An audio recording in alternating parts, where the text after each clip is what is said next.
Summer conditioning is here. I didn't want to leave anything out. So in this podcast, we're going to move through speed and agility, a 5-week training program you can use today. Then we're going to move into some tips that you can do for young athletes in body weight training. Then we're going to move on to your middle school, and then we're going to hit your high school. We've got the entire weight training program that you can use with these athletes. And then we're going to wrap up with just a little bit of advice that parents and kids can have to make things a lot funner as well.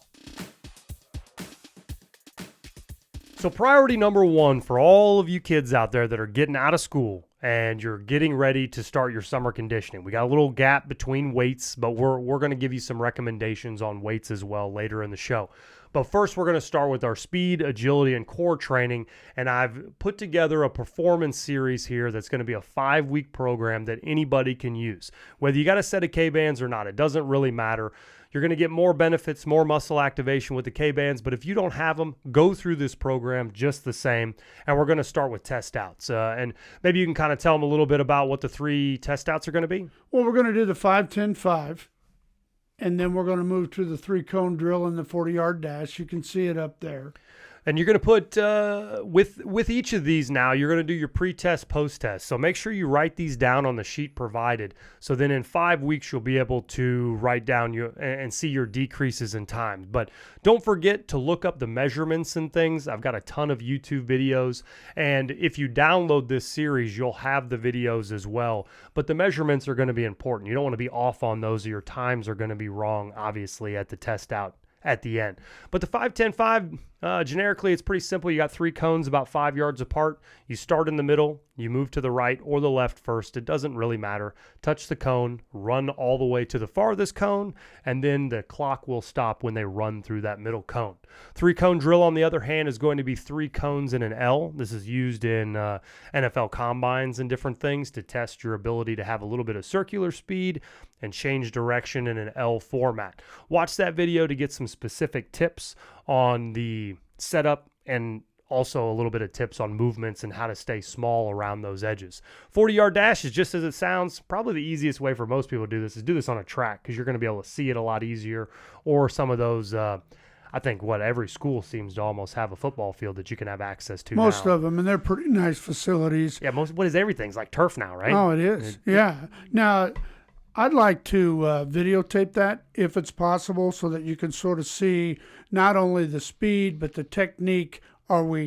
So if we test out, are we getting better? Yeah, I kind of gave this tip a couple weeks ago. It's really cool if you pick a place out to film from and make it the exact same spot as you would do in your post-test. And what's cool about that is you can actually overlay the videos. Yeah. So if you find yourself, get you a tripod and you want to do the 5-10-5, measure out how far you want to put your tripod so that when you measure it, it'll be the exact same on the post-test. Doesn't really matter about weather, doesn't really matter about lighting conditions, anything like that.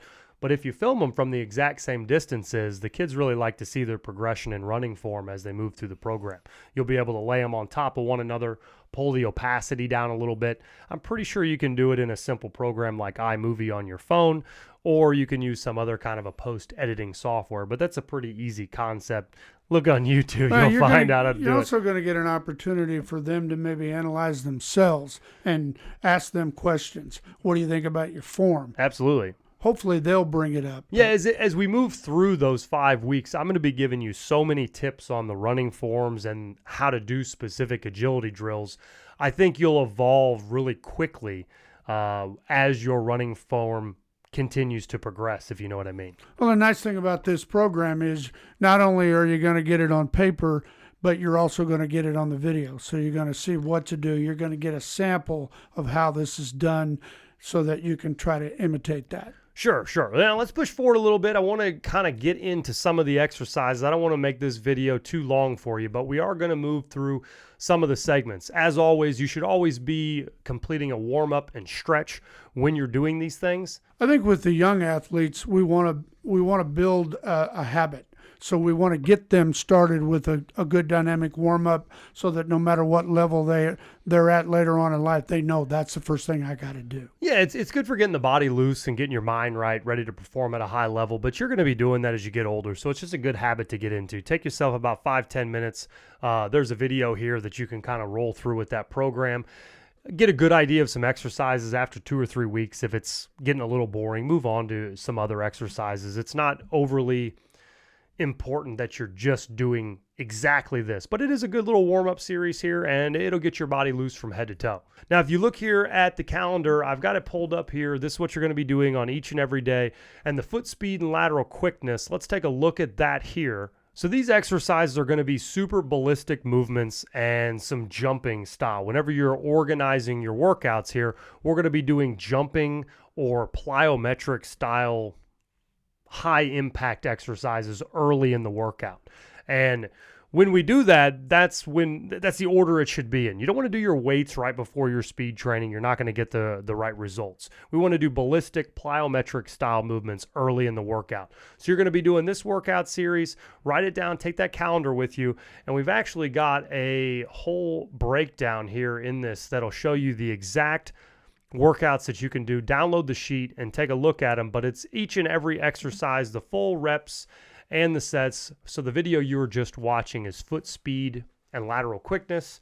As you can see there, you've got the split jumps and the speed squats. We've got 2 sets with 60-second breaks, 30 seconds per exercise. That'll be a superset. You'll go back and forth, a little bit of rest in between as it says, and then you'll see the rest of the workout listed below.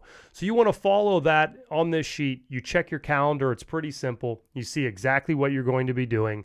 You can then also print out this workout, catalog basically. Take that with you to the field.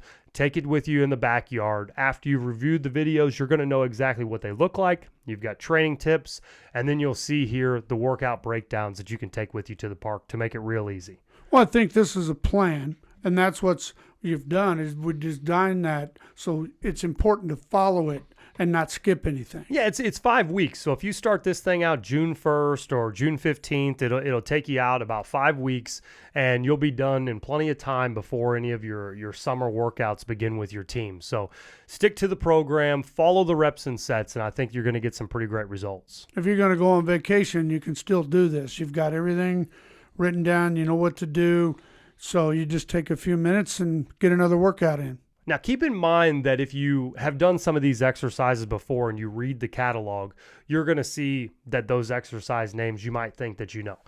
But I give reps and set tips as well as like complete form breakdowns for how much you should be trying to get your knee up, the way you should take turns around a cone. It's very detailed, so be sure that you review the video several times before you get into the workouts, because I think you're really going to appreciate the tips that are laid out throughout the program. Do you think everybody should follow the same sets and reps, or should we be modifying that based on Yeah, you make age? a good point. I think that anybody can modify, and the recommendation that I've given for years for this program is just cut things in half. If you see your kid getting a little bit too slow, a little sluggish, form begins to fade, bring down the times in half. Say it's a 30-second set, let's bring them to 15. Let them work on that for 2 or 3 weeks before you kick it up to the full time durations. If there's any sets at which that are like 4 to 6 sets, bring them down to 3 sets. Some of that extra rest period and less work in between is going to be able to get a younger kid to get through that. But just as another side note, if you do have a set of Kbands, be sure that you're using the right level of resistance. If you're going to be doing exercises like the wall drill or range of motion style exercises where you really need to get your knee up, using too much resistance is not going to be beneficial. You want to make sure that you've got full range of motion through the entire movement and then progressively add some resistance. So say after week 2, you've been in the orange bands and you want to try out the green for a workout, you put them on, it'll take it up a notch for sure. I mean, the bands are definitely going to roast your legs as you move up in resistance. So progressively add resistance just as you would in weights. But you want to take your time with that. Don't get overzealous and more is not always better. And then there are going to be some days where, you know what, I don't have my A game today. Maybe you go back to a lighter set of bands. That's why there's 4 in each kit. Absolutely. So you'll be moving through your speed, agility, and then your core work. That's all going to be part of the program, as you can see on the calendar. That calendar is going to walk you through each one of those. So follow that, and we'll dive into the next segment here. So if you're moving through the 5-week program, you're doing your speed and agility work, the thing that you want to start working with is a little bit of strength training. We're going to break this into 2 segments. This one, we're going to be talking about youth athletics kind of before they're really in the weight room or they're kind of just getting into it. And then in the next segment, we'll talk a little bit about a full weight training recommendations on what they should be doing and tips for parents to watch out for. But here in this exercise, I think it'd be really important to mention body weight and how important it is for younger athletes. I think everyone seems to get in the weight room so fast that they kind of forget that calisthenics can go an awful long ways for an athlete that's maybe 7, 8, 5, 12. Can you do a push-up? Can you do a pull-up? Can you do hamstring curls with a friend? Can you do anything with resistance bands? Those are going to be some things to evaluate and some workouts to want to develop rather than trying to force these kids quick into the weight room. Well, there's really no need to dump them into the weights, and let's get them prepared first. I mean, if you can't do a push-up, then you shouldn't be using a dumbbell. So push-ups I would agree, but the one thing that weight training can get you, imagine if you can't do a pull-up, you could do a lat pull down, right? You can get on a lat pull down machine. But there's a lot of other unique things you can do to utilize a pull-up, right? For the pull-up specifically, rather than just jumping into the weight room, having to start going to a gym. The problem with the gym is you're always going to compare yourself to older, stronger athletes. And one of the things that bothers me the most is when you're doing those squats and bench press type of exercises, huge compound movements as a really young kid, they want to lift the most amount of weight because all their peers are better than them. So as soon as you open that door for a 9-year-old, 10-year-old that really wants to perform at their best, they're getting in towards middle school around that 13 age. Isn't that about what middle school is? Yeah, because they're going to hit 9th grade and then they're going to kind of be dumped in with the juniors and seniors, and if they're not ready for that. Yeah, so before that level, I would just highly recommend that you've got to broaden your horizons on what calisthenics and body weight movements mean in 2022. If you couldn't do a pull-up 7 years ago, you probably would have never, ever thought to put a resistance band around your knee while you're doing a pull-up. But you can do that now. There's products that are readily available for you to easily hook a resistance band around a pull-up bar, bring it down around a kid's foot or around their knee, and then they will easily be able to do a pull-up. But instead of doing that, now they're not going to be on a lat pull-down machine already kind of taking the body out of the equation. Well, you're not always going to have access to that. You're not always going to be at the gym. And I think maybe the misconception is body weight. Body weight can mean a lot of things. I think what we're saying is various exercises without weights. Sure. And I don't know that I'm confident that any kid could utilize resistance bands for generic movements. But if I was to give the very specific outlook on what, say, a middle schooler could do, and I'll relate it to myself. When I was younger, my parents both had to go to work. And when I was old enough to stay at home, I didn't have to go to preschool anymore. I didn't have to go to daycare. I didn't have to go anywhere. I could stay at home, right? Well, in that world, I was out throwing baseballs into a net over and over and over and over and over. And that was all I did. And then when I decided that I wanted to start building some strength, all I did was do push-ups and silly things that, I'm not saying push-ups are silly, but all I was doing was very generic things because I didn't have any idea what I was doing. So to be specific, be very easy to get a full body workout for a kid like myself that is that age, that's sitting at home, their parents go off to work, they can't drive to a gym, they can't access a gym, they're not going to be weight training. Maybe their parents haven't bought any type of equipment, right? There's an awful lot of people that don't have a full gym listed in their basement. So what these kids can do is easily push-ups, pull-ups, some type of a lunge in a split position is going to be far more beneficial than a body squat at that age. Things that are moving laterally, resistance laterally off a wall, big exercises to be completing.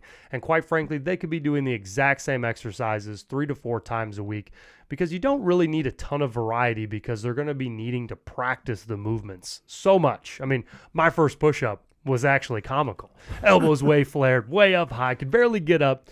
But there's modifications for all those things, and I think we should get into each one of them. Well, you need to make sure that they have proper technique because you don't want that messy push-up. Exactly. So if you're getting into, we'll start with push-ups and we'll kind of work our way through the big muscle groups. If you're going to be doing push-ups and you're a young kid, the easiest thing to do is make sure that your elbows aren't flaring too high. You tuck the elbows and roll the shoulders slightly down. If you load your scap a little bit, you're probably going to have a pretty safe push-up no matter what. So roll your shoulders back, set your elbows down, and you'll push from that position. There's many angles that you could be doing. There's many things you can do. But if you wanted one specific one that's going to keep everyone's shoulders safe and kind of teach some good fundamentals for exercises they'll be doing later in life, that's going to be the position. Now, most people, when they get in that position, cannot do a push-up. And that's where I would highly recommend doing some sorts of assistance. You can either go the assistance route or use your stairs. Any kid can walk up 3 stairs. And I don't mean physically. I mean lean over a set of stairs, grab the edge of the staircase, roll your shoulders down, and do push-ups at that angle. I couldn't imagine any kid that could not complete a push-up based on a set of stairs. You know, I like that a lot better than maybe just being on the knees. That part is okay. But even knees it can better. still be harder Yes. than the stairs. Stairs would be step 1, right? Right. So you walk over, you utilize a set of steps, you do sets of 10 to 15. If you can do more than that, then walk down a stair, bring your hands down 1 step, move your feet farther back. Instantly, you've increased the resistance level, right? And do that until you can do a flat push-up of at least 8 to 10 reps. If you can't do a flat push-up with your elbows tucked like that, 8 to 10 reps, you might as well lighten the load and get some more repetitions in. Does that make sense? Yeah, total sense. You know, some of the parents may not like me, but you should get down there and do it with them. Motivate them. Well, I mean, yeah, working out with your kids can be pretty motivating, and then you can help them along the way. There's not all the time that you're going to have a strength and conditioning coach with a 10-year-old. But if they see you doing it and they understand the movements and the parents have taken the time to actually understand them as well, everybody can kind of help everybody, and it's not just relying on some youth coaches that may not be a coach. Does that make sense? Well, and you're going to need to find a way to motivate them. If I'm going to go to work and I'm going to say, hey, you need to drop 50, I want them to maybe think, oh, Dad's going to beat me if I don't do this. Because it's not easy to get motivated to do push-ups. You mean be able to do 50 push-ups, not beat them. Is that what you mean? Oh, we're not beating kids here. No, but yeah, I think you're right. I mean, if parents can be a little fun and kind of go back and forth, that's obviously going to motivate them. But for sure. So maybe then you can sit down and say, okay, here was the plan. This is a great program. What we accomplish, and then get involved with it. Yeah, absolutely. I mean, the more you're involved, the more motivated they'll be. But let's stay on task a little bit here. So that would be your push-up format, exercise 1. We don't need many at this age group doing that. The next exercise would be some sort of a pull-up. Now, most people can't do a pull-up, so you will need a ballistic band. What a ballistic band is a 41-inch loop band, and you can get them at different diameters. And what they'll do is they'll allow you to be able to do a pull-up no matter what size you are. If it's a youth athlete, you're not going to need much resistance. Probably our black, purple, or green band is all you're going to need. Loop it around their knee, and they can do pull-ups all day long with that assistance. But the key is, once again, to start learning the repetitions in the right way. If you're trying to go for max reps and you find that the thing I like about max reps on body weight is you can figure out how to get better at them. Mm-hmm. Not only is it strength, but you figure out how to leverage your body. Does that make sense? Oh, yeah. If you're doing a pull-up and you've ever seen someone that's never done it before, it's like their body's a stiff board and they're just kind of pulling up, and it's a lot of forearm going on. It's a lot of bicep. And you see someone that can really, really do a lot of pull-ups that just kind of make you mad. You're like, how do you do that? So, you know what I mean? As I've grown up, there's been a lot of people that can really leverage their body in an amazing fashion. And then you watch them do a pull-up. They've got a big chest. They've rolled their arms back. They're utilizing their back. They're pulling not completely straight vertical. They've got this huge, wide open chest going on, and they're utilizing big muscle groups. But doing body weight exercises will teach you that. Rather than going to a lat pull down machine, pulling a pin out, sticking it in, doing this, turning off the whole lower half of your body, not utilizing any core stability whatsoever, it just doesn't teach the same thing. Does that make sense? Yes, and I think then you're going to learn that, wow, when I can accomplish that, now I can sort of transform that into my sport-specific. Sure, yeah. Everything in sports is how well can you control your body. That's what it's all about, agility. How fast can I change direction and accelerate? Linear sprints, a little bit different.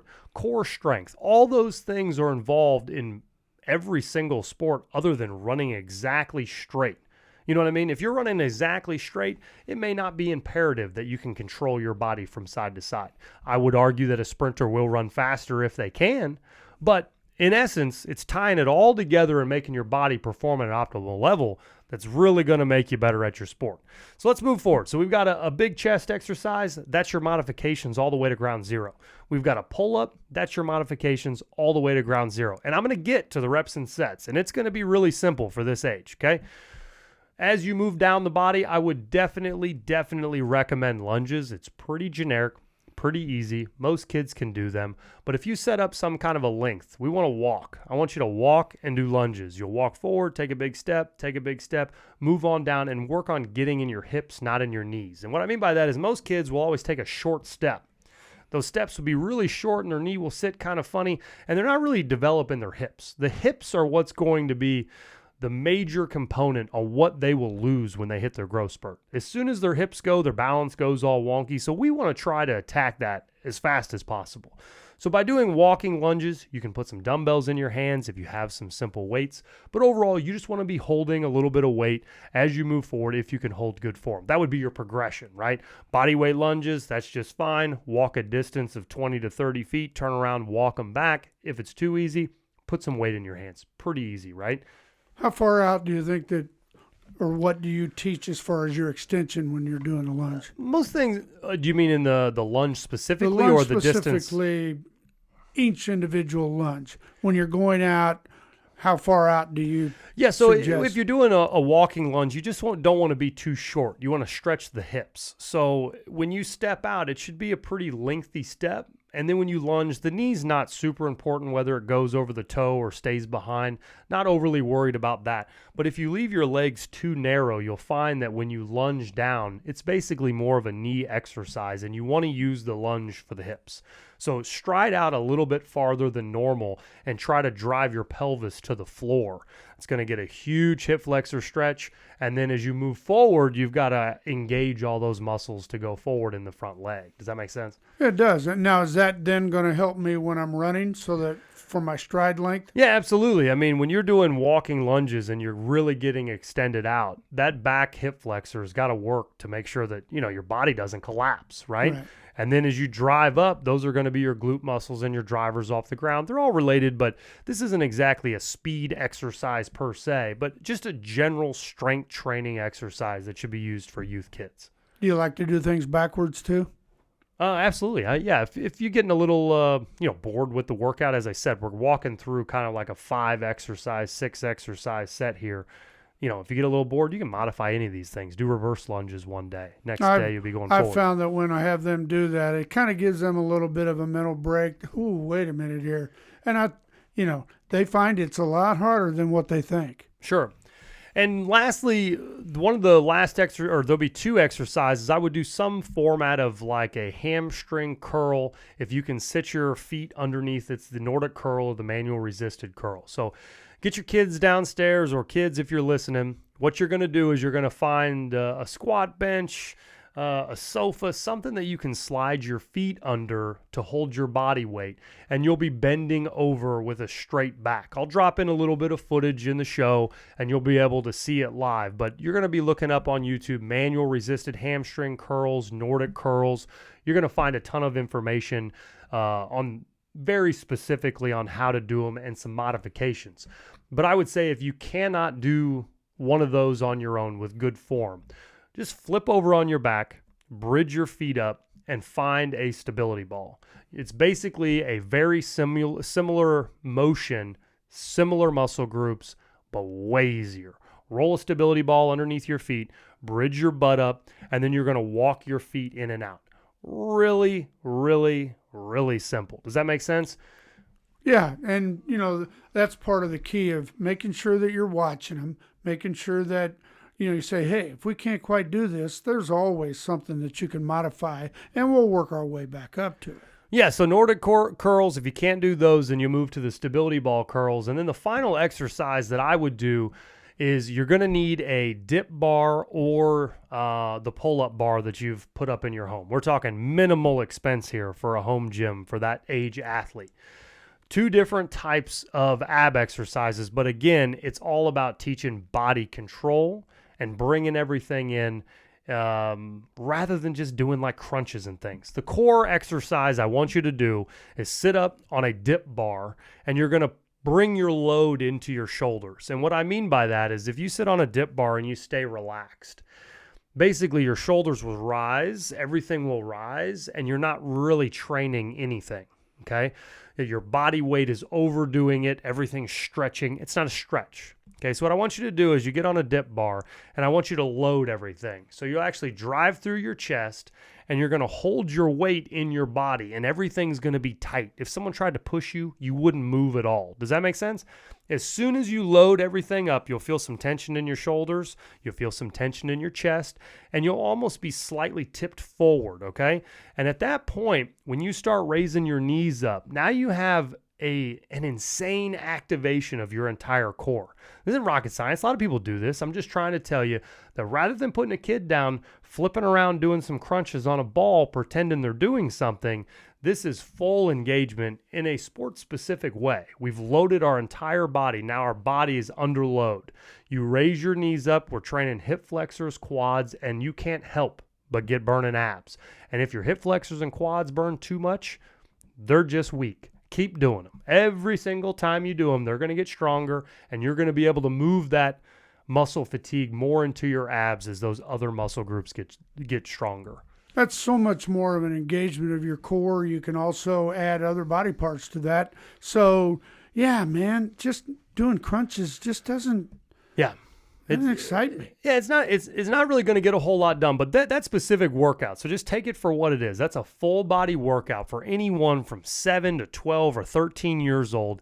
Keep them out of the weight room. Don't get them too crazy. Make sure that they can bang out a whole bunch of reps.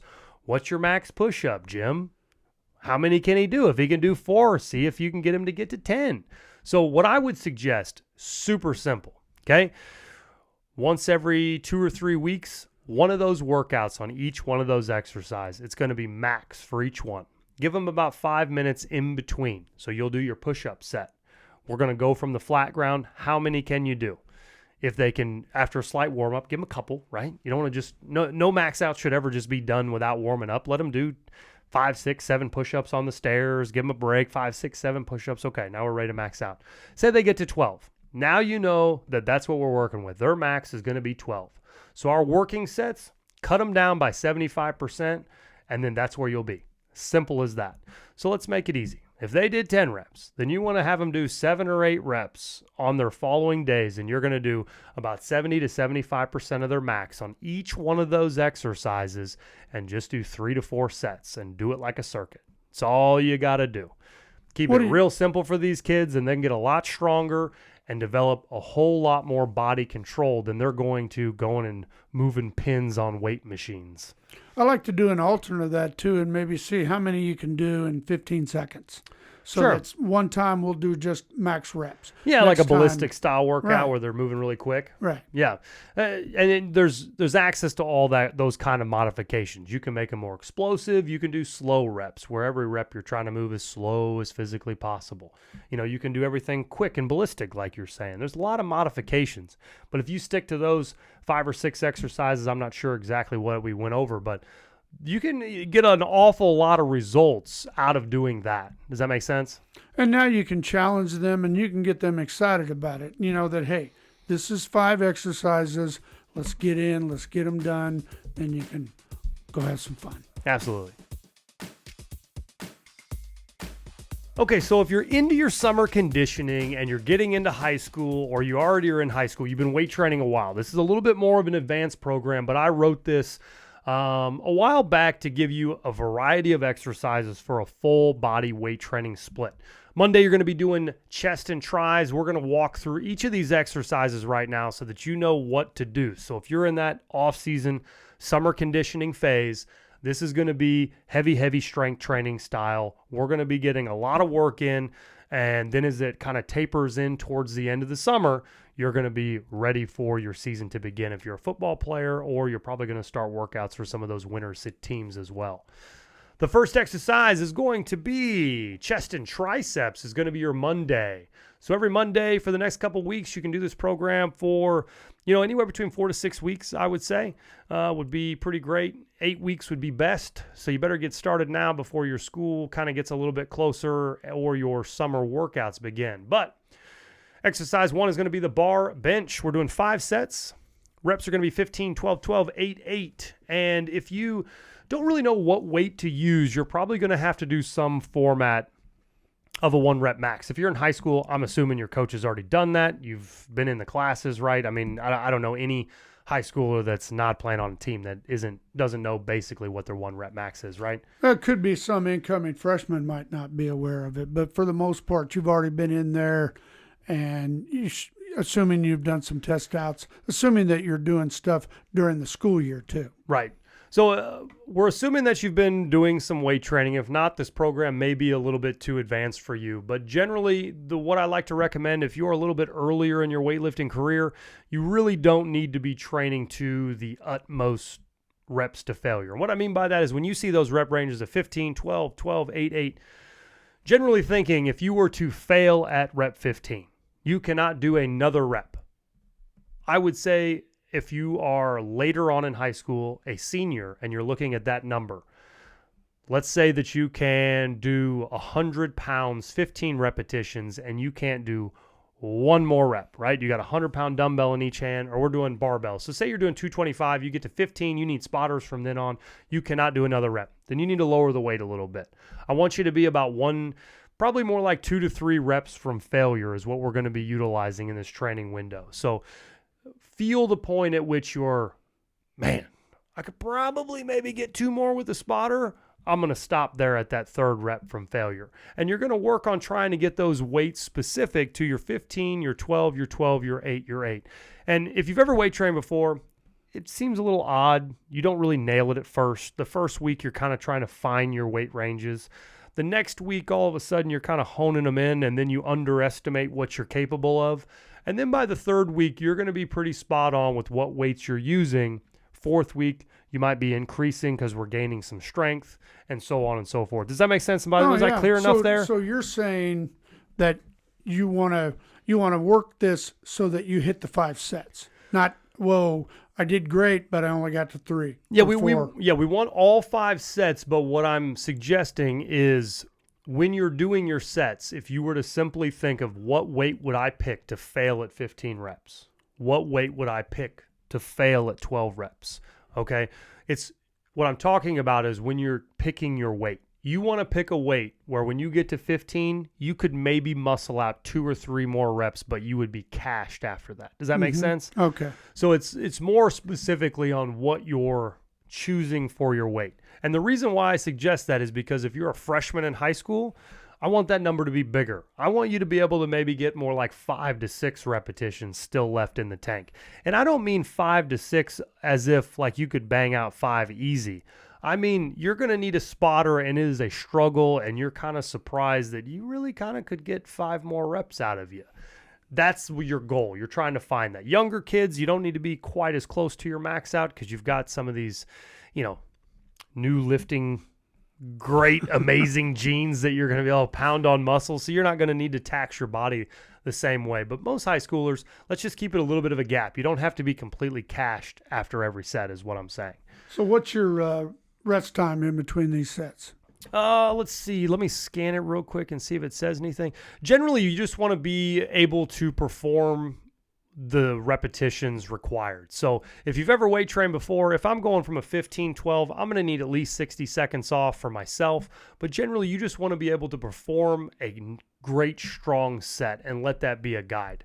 I would venture to say anywhere between 60 seconds to 2 minutes off is probably where you'll be with most every exercise. That would probably capture everybody. But if early in the workout you're fresh and you do your 15 and you're pretty ready to get into your 12, then just get into it. You know what I mean? If you're in your first set of 8 and you're like, man, I'm about there, give yourself another minute. If your rest periods are moving up towards the 5 and 6 minutes, it might be doing a little bit too much weight to get those rep ranges. You'll see that in your rest period, but generally, I don't think this age group is going to have much problem doing this workout.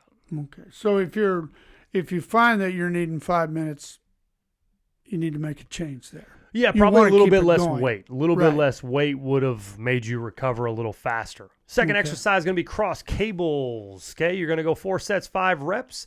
These should be a little bit heavier. Okay, 4 sets of 15 reps. It looks like got a little typo there. Sorry, folks. Need to put the 1 in there. We got 4 sets by 15 reps. You're going to be using a little bit of a medium-based weight to where you can really get to 15. And when you're seeing 15, that's saying a little less rest, keep the pace going. So if you've got a 15 repper, probably around 60 to 90 seconds max, get into the next set. And if you can't hold that pace, go ahead and lower the weight a little bit. Third exercise is incline machine. So you can either do this on a bench with dumbbells, or I really like those hammer strength incline machines if you're in a gym. Big fan of those. So jump on there. You perform 7 sets of 12 reps. This also is very short breaks. It's kind of more of a pump feel. So we're not trying to put on as much weight as physically possible. In this specific training program, we are going to be using this as a pump or extreme hypertrophy style exercise. Fill in the top side of a chest, build some strength and power at that angle. So you're going to be doing 30-second breaks here, 7 sets at 12 reps, and that is pretty tough. I got into the 7s a couple years ago. It just started with like bicep curls. It was kind of a challenge. People called them 7s, and you do 7 reps, 7 reps, 7 reps, and they're really 21s is what they were. But anytime you got in that threshold that was up towards the 7, I always just found that the pump you would get was, oh my gosh, I've never felt so much blood flow to my, you know what I mean? Yeah. So that the feeling of that, if you embrace it and you stick to those restorations with the weight a little bit lower, it's pretty incredible the way you'll feel when you get out of there. So each one of these may have a different number of sets and reps, and so maybe explain a little bit about why you're doing it that way. I think a lot of people are 4 sets, 4 sets, 4 sets. Yeah, so generally, a lot of it has to do with what specifically we're trying to target. So if you're trying to build more muscle and lift heavier weights, that's where, like in the bench press, you'll be taking longer breaks. If you're trying to kind of overload the chest, like that specific exercise is our last chest exercise. So if you're going to be doing the incline machine, we're trying to just cook it, right? We're not going to be working chest the rest of the week. So we're trying to really overload that muscle group in that way. So by using higher sets, higher reps, less rest, it's just kind of like a finisher move. It's almost like a drop set. If you've done this method, you'll know like there's a big difference in trying to do 4 sets of 6 and then call it a day and getting an extreme pump after you've already done heavy sets. Does that make sense? Oh, totally. Yeah.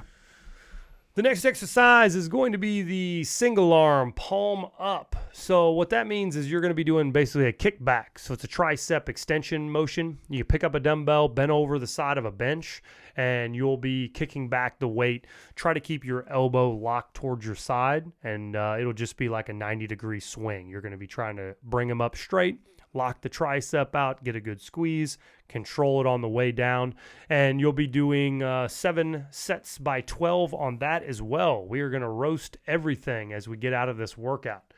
Plate extensions are next. Grab a plate, 4 sets of 12 reps. It's going to be over your head. Bring them up over your head, rocking your triceps. Now, Tuesday, we've got legs and core. Narrow Smith squats. If you're working out by yourself, the Smith machine can be pretty beneficial just because you don't exactly have to have a spotter. You can always roll that thing over if you get stuck towards the bottom. This is a pretty great exercise for that age group. I don't know that we need to be doing any crazy heavy squats. I didn't put them in there only because I feel like most of these kids probably are not going to be working out with a bunch of people. So you're not going to have a spotter. They may not be the best at back squats. So we're doing narrow Smiths, 5 sets, 12 reps. Find you a nice weight where you're getting a little cash towards the 12 reps. Next is going to be the leg press. Pretty easy here, 5 sets, 15, 15, 10, 8, 8. When you get towards the 8s, load up the weight a little bit. It's on a leg press machine. You don't need a spotter, so you might as well challenge yourself with the weight. Isolate next with the quad extensions, 4 sets of 12 reps. Pretty easy to do. Moving on, straight leg deadlift. Now on these, we're going to be using a little bit lighter weight. We're not going to be overloading, as I said, too awful much on the straight leg deadlifts. If you're more advanced and can do that, by all means, load up the weight and change those rep duration or those reps a little bit. But if you're the kid that I think is probably reading this, a sophomore, junior, senior, trying to look for a little bit of workout on the side, this is going to be the rep ranges I would recommend. 5 sets, 15 reps, 30 seconds of rest in between. So it's a light load, moving the weight pretty quickly, and you're going to be utilizing it not only for your hamstrings and your back, but a little bit of a cardiovascular towards the end of it. Now, if that seems to be going too fast or too easy, you recommend increasing the weight? Yeah, generally by the 15th rep, you still want to be reaching both thresholds as the sets progress. So by like the 4th set, by 15 reps, you should be starting to get really winded. You should be feeling a tremendous amount of burn in your hamstrings. That little 30-second rest period you have there is not probably going to be getting you all the way back to where you would like to feel 100%. You're kind of muscling your way through that. And then last, we got hamstring curls. Utilize hamstring curl machine. You go in 2 sets by 20. Go nice and controlled. I would go a little bit slower. That's going to complement the straight leg deadlift. But remember, the way you're going to be feeling when you get done with the straight leg deadlift, a lot of exhaustion. You're probably going to be sweating profusely at this point because if you followed the rest durations, it is going to max you out. Your heart rate's going to be through the roof. You're going to be sweating. You're going to need a drink. Your arms are going to or your hamstrings are going to be on fire. Your back's going to be fatigued. So this specific hamstring curl is 2 sets by 20. And what you're going to do is you're going to slow the weight down just a little bit. And you're going to be getting all 20 repetitions. So find the weight that isn't going to kill you. You're already fatigued. You've already topped it. So utilize this as a little bit of an isolated exercise. We're going to bring it back to the hamstrings. Make sense? Oh, it does. My mind is going to what I'm going to feel like by the time I get to this point. That workout is not going to be much fun for the average Joe, but if you want to perform at your best, you got to get them legs. You got to put in the work. All right, we are going to keep pushing through here with the Wednesday back and buys. 5 by 12 dumbbell reverse fly. You're going to be bending over. You'll be doing a reverse fly. Great for the back. You can sit on a bench if you want a little bit more of an isolated movement. I would suggest standing up only because you want to kind of turn on those muscles. You want to utilize the core a little bit. If you sit down, you can bend over a little bit farther. It's a common exercise for bodybuilding and those types of those movements. But I'd like to see you stand up and bend over at the waist a little bit. And then there's also some machines that you may have options of. There are fly machines. You can spin around backwards. But again, I don't think that those, I would suggest utilizing the dumbbells for the reverse flies. If you're an athlete, you want to be able to move weight, balance, and control yourself. So the more we use dumbbells, less machines, at this younger age, it's probably going to be a little bit more beneficial. We're not just trying to be a bodybuilder and throw on muscle mass. We're really trying to be a better athlete. And make sure that you get a weight that you can control because it's a serious exercise here. Right. And earlier in the podcast, we went over pull-ups. Now, here I've got lat pull-downs, and I would say this wholeheartedly. If you can't do 20 pull-ups, you should supplement the lat pull-down for pull-ups. The way I utilize a lat pull-down machine is you use that thing when you can't do a pull, when you're already doing too many pull-ups. When I get up to a pull-up bar, I can do 30, 40 pull-ups. I use a lat pull-down machine so that I can overload my body. Does that make sense? Yeah. So if you can't do 10, 15 pull-ups, you should be utilizing the pull-ups in place of the lat pull-down. That's my only suggestion. But if you want to just stick to the weights and you want to stick, that option is there, but that's just my recommendation. You're going 20, 15, 15, 8, 8. This is going to be heavy, big time for the lat pull-down machine. So load up the weight, challenge yourself. Those first 2 sets are going to be a little bit lighter, and then on the third, challenge yourself on that 15. Start getting a little bit closer to failure with the weight you're selecting, and then the 2 8s are going to be heavy. And you're going to have to get a feel for what weight to increase, whether 5, 10, 15. That's a lot of weight by the time you get to those 8s. Yeah. So weightlifting from week to week, whenever you're doing a program, you really kind of want to get familiar with weights if you're not. If you don't know what weight that you can do 20 lat pull down machines, I would bet anybody that is familiar with weights, and me included, if you bet me $100 to pick how much weight that I could do a 20 reps on, I'd probably get it within 2 pounds. So I think as you get more familiar with what your rep ranges and the amount of weight that you can handle in machines, these are really going to be a lot clearer to you, but don't let it overwhelm you in the first week or two, if you're not familiar with the exercises, you're probably going to jump up in the amount of weight that you're actually able to do rather quickly, just because you're learning the exercises as well. But when you get more familiar, you're going to be able to pick that weight out pretty good. So just stick with it. Go through the program. After week 5, 6, you might find yourself right where you want to be. Now, when I get to this point, because I may be thinking, all right, look at the things I got to do after this. How much do I really want to put on there? Or do I want to just gas it every time? Well, you want to push yourself. Every set should be trying to get towards that 2 to 3 rep till failure is about where you want to be. So when you're choosing the weight, you can choose too much to where it'll overtax you. But remember, my recommendation is find the weight that generally when you get to 15, you could maybe muscle out 3 more, but it would cash you. You would be toast. Does that make sense? So I got to think of that 3 rep. Yeah, right around in that category. Yeah, right in that category where like I could probably do 3, but I'm going to stop. Take the restoration, move to the next one. But also keep in mind the design of this exercise program. We're moving from muscle group to muscle group. Mm-hmm. So you're going to want to push yourself when you get to each segment, because we're not going to be working the exact muscle on the next exercise. And you only get so many. We're only doing about 5 to 6 exercises per workout. So don't just take the time off on your lats and then you may not hit your lats again for a week. So you got to push yourself. Number 4 is going to be straight arm splits. What you're going to be doing there is you're going to grab a resistance band. This is, I've skipped it. Sorry, guys. Lat raises will be next. 4x12. These are pretty great. You just want to make sure you load your scap first, similar to those push-ups we explained earlier in the show. Roll your shoulders back, load your scap down, and then you'll have the dumbbells in front of you. Raise them up to about shoulder height, and then that's where you're going to want to do the exercise. If you're a little bit more advanced, don't let your hands come close together. Keep them outside of your hips and just do it from that position. It's a way harder exercise, but it's a little bit advanced for probably this age. You know, if you get just that slight movement in front of your hip and then go up, I tell you, you'll probably do like 15 more pounds.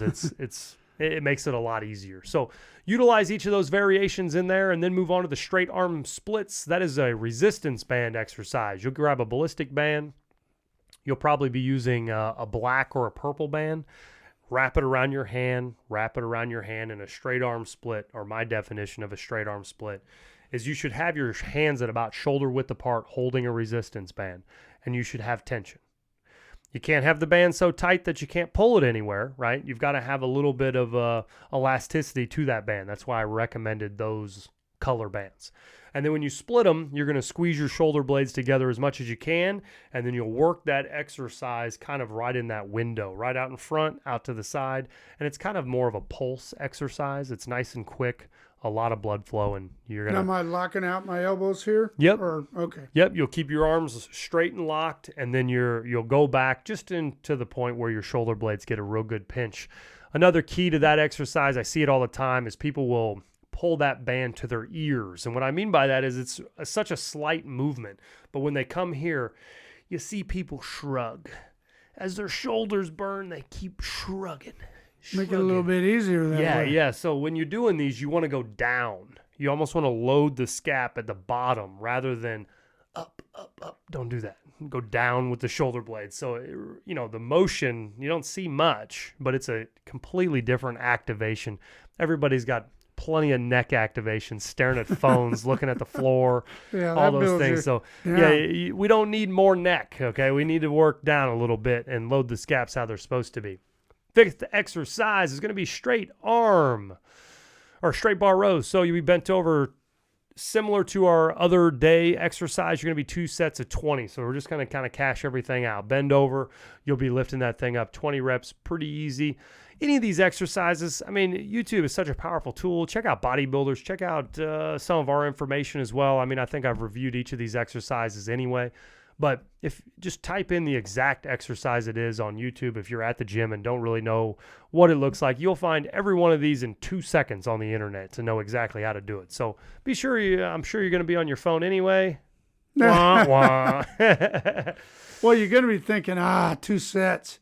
By the time you get there and then you do 20 reps, that's a good workout. Right. So, man, this is like a heck of a workout program we got going here. I'm getting tired. You're tired just reading it, huh? Thursday's all about your abs. Let your body have a little bit of a break. You go on hanging leg raises. You can do this in the two different ways. You know, we explained earlier that thing on a dip bar. You could do it that way where you're sitting on a dip bar, bringing your legs up. If you're a little bit more advanced, you can also hang from a bar. So hang from a pull-up bar. Make sure it's tall enough to where you give your body enough room to move. Raise your knees up, 4 sets, 30 seconds. Try to get as many reps as you can. If you need to move them into static holds because you can't quite get the reps anymore, that's also an option. So what that would mean is if you're holding up there, you've done 7, 8 reps, oh my gosh, I'm toast. Do your best to hold your knees up for a minute and see if you can get a couple more seconds under the load, because your goal is just 30 seconds with tension. And you're going up, down, up, down. You're not pausing at the top. Right. Okay. Up, down, up, down. Next one is dumbbell ball crunches. What is this? Get you a big ball. There's physio balls everywhere. You lay on top of them, get a dumbbell and put it on your chest. You feel really silly. You feel like you might fall off the ball. So be sure that it's a thick ball. It's not one of the cheaper ones. It's made for holding a load. You lay on your back and you want that weight kind of close to your neck. And what you'll do is you'll start crunching, but make sure that you don't have the weight and the load too far forward on the ball because there's nowhere to crunch. Does that make sense? You want to make the fulcrum below the weight. So when you're laying on the ball, you should have the ball pressure kind of just below your shoulder blades and then the weight's high up in your chest. Now when you're crunching, you'll feel a nice burn in your abs. And what you're trying to do is overload it a little bit. You're trying to do 6 sets, heavy dumbbell to max. So you know, I used to do these all the time, still do them occasionally here and there. You might grab a 70-pound dumbbell. You put it on your chest sideways, and I may only get 9 or 10 reps, and then I kind of can't really get all the way up with great form anymore. That's what the purpose of this exercise is. Lift some weight, right? Lift some heavy weight. Next one is going to be ball rollers. Anytime anybody has never done this exercise before, they're in for a rude awakening. The ball rollers is tough, man. You pull out a stability ball, put your elbows on it, get in a good posture, get your body in a straight line, and you want to roll your hips underneath you. You know, you see a lot of young athletes, they'll be in a bridge position and they'll be slightly sagged, or they'll just let their lower spine kind of sag just a smidge by their hips. Well, you've turned off all of your abs. If you've never done this before, get in a push-up position or even in a plank if you're not quite strong enough. And what you can do is you can roll your hips under, like a slight little hump motion. You roll your hips underneath you and then squeeze. And what you'll feel is your whole entire body is locked. And you're like, oh my gosh. And it's a huge ab movement. You can do a plank with a sagging stomach, not even feel it in your abs. Or you can roll your hips under and it's almost like your body shrinks like an inch. And it's all abs. You want to do this same thing on the ball. Get up there in a plank. Roll your hips underneath you, almost as if you're tucking your pelvis to your belly button. Now you've got it completely activated. You're working your abs rather than sagging in, making your lats turn on, making your back take more compression than it needs. And then you're going to do a little clockwise direction for 30 seconds and then go the other way for 30 seconds and smell you later. Well, you want to remember that I have a goal here. I want to do it the right way so that I maximize the benefits. And right. Well, if you do that stability ball exercise, I'll tell you, 50-50. First person ever get on there, like, it's not that bad. That's because you did it wrong. Yeah, it is. Yeah, it's because you did it wrong. Yeah, let me show you here. Tuck your hips, and you'll see that 30 one way, 30 the other way. You may not even be able to do it. You may have to cut that down to 20 seconds, 15 seconds each way. But I'd imagine if you're pushing yourself and you're in good shape, that'll challenge you. Planks will be next. 2 sets, 1 minute. Again, when you're loading your planks, roll your hips underneath you first. You should never be doing a plank with your hips kind of rocked back and sagging in your spine. That's not the goal. That wraps it up for abs, Friday buys and tries. Everybody's fun day. Had to put them in there. Well, you got to look good, man. I mean, we're just trying to put on a little muscle. We're not in season. I got your guys back. I get it. Palm up push downs. You're going to be doing some triceps here. Push down is a great exercise. You're basically you can use ropes. You could use a bar. Palm up push downs, basically you're going to be turning it over. So let's see. You'll have you grab your ropes and you can kind of swing them out like this, right? That can be rope push downs. You can use a couple different ways, but if I was going to be doing a palm up push down, that's going to have to use a bar, right? So you're going to be utilizing some kind of a bar.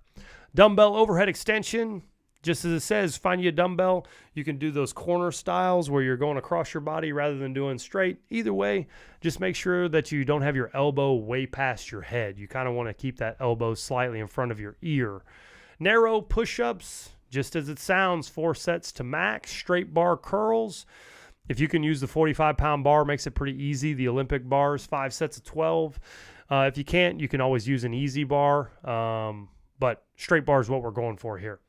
And then dumbbell heavy singles. Walk over the dumbbell rack. You're going to be doing heavy dumbbell curls the best you can. Load on the weight. 5 sets, 10 reps. 5 okay, sets, man, 10 you're reps. closing out the week. Close it up pretty strong. Now, this would be basically, I know that was wordy. I hope you stuck around for that. But I think you now see the whole exercise. I'll put a link in there in this video to where you can actually access the reps and sets and everything. Or I might even just list them in the description. But if you utilize this program and you're in high school and you're looking to try to have a little bit of direction, maybe you don't have a strength coach, maybe there's no access to that information, this is probably 8 weeks would be a great fit for you.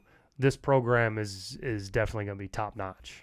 And keep in mind that we're here for questions. You know, Yeah, if you absolutely. Make a comment us below up. the YouTube videos. You got any questions about these specific exercises or what you should be doing? You know, I can definitely help you. No doubt about that. And the final segment of the show, I mean, we got a little wordy there. We did the whole workout program. You've got your speed and agility recommendations, and now it's just like a little bit of a PSA, okay? Do you work out with your kid, or are you coachable? I think it's a topic that if you're a kid, you need to hear. I think if you're a parent, you should also be willing to listen, right? I think that if you are not working out with your kid, 2 or 3 times a month, or at least having a very in-depth discussion with them about their training protocol, what they're doing, exercises that are tough for them, reps that they're struggling with, max outs at schools. I think all of these things are very important to have an open dialogue so that you can help them along the way. Just because your kid's getting a bad shoulder because they don't know how to bench press right, you can intervene. And the same goes for a parent or a kid. If you've got some problem areas, utilize your parents or utilize YouTube. I mean, I'll be your dad. I mean, get on there and get all the tips and the training advice that you can. You got to be coachable. You have to evolve and change as best you can to get to the next level. And I think a lot of parents don't spend enough time kind of working out with their kids. But when you're working out with someone, I've trained hundreds and hundreds of people. When you sit there face to face for an hour, over and over and over, you talk about life. You're like their psychiatrist. You're everything to that person. So I would challenge parents to get in there and try to work out with their kids at least once a week. And it doesn't mean that you have to be doing these weight training protocols per se exactly with them. But I would highly recommend that parents become more involved in like a rehabilitation workout with them. If you get into a stretch routine or Job's stretching, so let's be specific. Shoulders always get bad. Everyone, grown-ups and children, need to be working their shoulders. They need to be working rotator cuffs to make sure that when they're reaching for stuff over their head, their shoulder doesn't hurt. Just as a kid needs a good shoulder to make sure that when they're doing these high ballistic movements on the football field, on the basketball court, that they're not going to be injured. So my recommendation, I've said it before, should be that you should be working out once or twice a month, maybe even once a week, with your kid going through a flexibility style workout where you're getting to chit chat and have an open dialogue about those types of things. Move through shoulder rehab and get in some core training. Everybody would benefit from that, but standing in front of your kid for that hour window during this workout can be a very powerful connection time with a young athlete. I think you're going to be able to engage with them. It's human nature for your kid to go, yeah, but can you do this? Or why are you telling me to do it? If you do it with them, there's a better connection there. Well, you get to see a little bit of movements too. If you spend any time listening to my videos, I'm always talking about form and specific things that can make you better. So if you're actually watching them go through the motions and you in that day, you start noticing they got some aches and pains. Wouldn't you like to know if you're a parent? Absolutely. I'd want to know.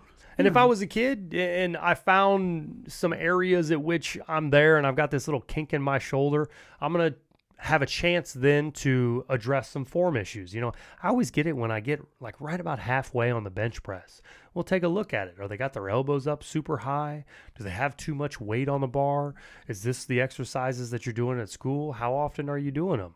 Are you always doing them with your elbows up that high? Oh, only when it's really heavy? Well, you know what I mean? There's a dialogue that can kind of help these kids really progress. But, oh no, I mean, I just wanted to kind of say that if you've set up this summer conditioning program, younger kids are doing their body weight calisthenic recommendations, right? Your older kids, we walk through an entire weight training regimen. Everybody has access to the speed and agility program that I put together. They can utilize that at any time. Now let's, close the door with, hey, parents and kids, let's work together at least once, maybe 4 times a month, going through some flexibility, rehabilitation style exercises. Get out there, do some abs with them, have an open dialogue, and try to help everybody get to the next level. Absolutely. I think it'll be fun. Now, you may have just made a few enemies and a few friends. We'll find out how that comes out. Oh, yeah, I don't know. I appreciate you listening to the show today. If you got any questions about a summer training program, please refer to this video a whole bunch of times. I'll try to stuff some links in the description so you'll know a little bit more of where you can find the lists of the exercises, as well as I'll give you a link to the full download on that speed and agility program that you can use too.